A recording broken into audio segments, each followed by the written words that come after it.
Η πολιτιστική σας ενημέρωση στον Ήρωη.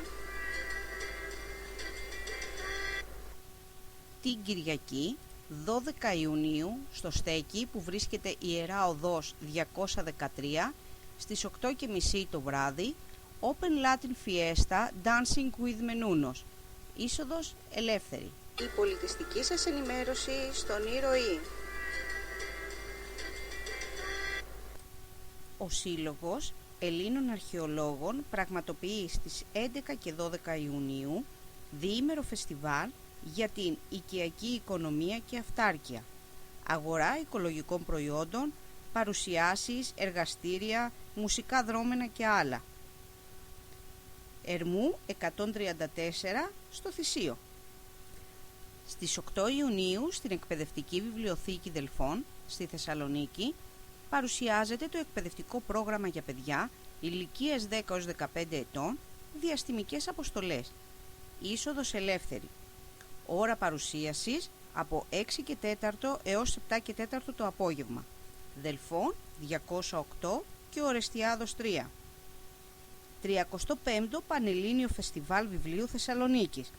3 έως 19 Ιουνίου, παραλία Λευκού Πύργου, άγαλμα Μεγάλου Αλεξάνδρου. Καθημερινά 6:30 το απόγευμα με 11 το βράδυ και την Κυριακή από τις 11 έως τη 1:30 και από τις 6:30 έως τις 11:30 το βράδυ. Τρίτο Φεστιβάλ Κριτικής Μουσικής και Χορών πραγματοποιείται από 6 έως 9 Ιουνίου στο 4ο Δημοτικό Σχολείο Αγίου Νικολάου Κρήτης. Από τις 10 έως τις 26 Ιουνίου πραγματοποιείται η έκθεση βιβλίου στο Πασαλιμάνι. Ώρες λειτουργίας 7 το απόγευμα με 11 το βράδυ. Η Πολιτιστική Ένωση Περάματος διοργανώνει την τελική εκδήλωση χορού της την Κυριακή 12 Ιουνίου και ώρα 8:30 στο στάδιο της Πρόνοιας στο Πέραμα. Τέταρτο Ποντιακό Πανηγύρι στη Νίκαια 10 και 11 Ιουνίου στις 8 το βράδυ στο Κατράκιο Θέατρο της Νίκαιας. Είσοδος ελεύθερη.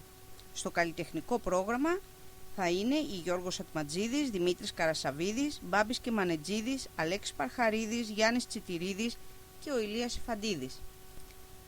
Την Κυριακή 12 Ιουνίου στο Στέκι που βρίσκεται Ιερά Οδός 213 στις 8:30 το βράδυ Open Latin Fiesta Dancing with Menunos.